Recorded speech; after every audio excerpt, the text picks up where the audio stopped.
More fallout in the West Shore School District after members of the school board were sued by residents of the district. Thanks for joining us for Fox 43 News at 10. I'm Amy Lutz.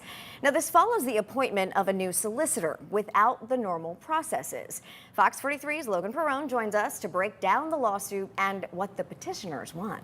Well, Amy, on Monday, several people in the West Shore School District filed a lawsuit against 5 members of the school board. Today, I sat down with the attorney representing those taking legal action and those who say the board members' actions violated state law.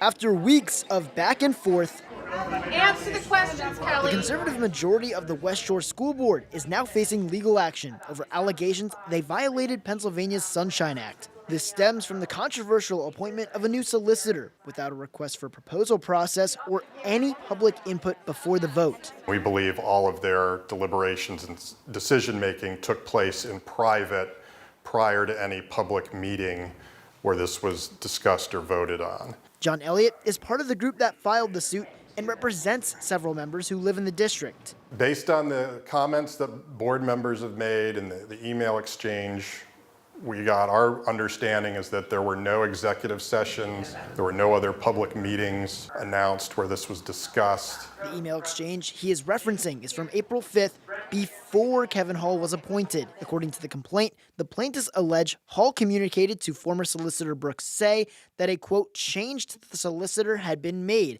and that there was no need for her to attend the meeting on April 11th. The board voted 5-4 last month to appoint Hall. Shame on you.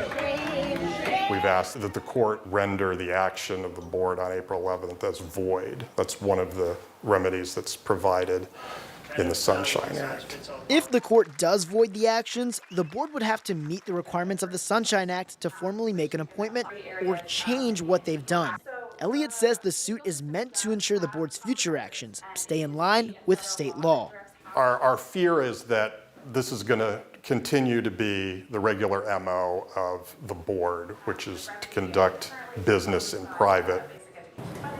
Today, I reached out to the 5 board members listed in the complaint, as well as district officials and Solicitor Hall, and none have gotten back to me yet. The next meeting of the board is tomorrow night at 6:30 p.m. All right, Logan, are there any other remedies, though, that Elliott and the plaintiffs are actually requesting?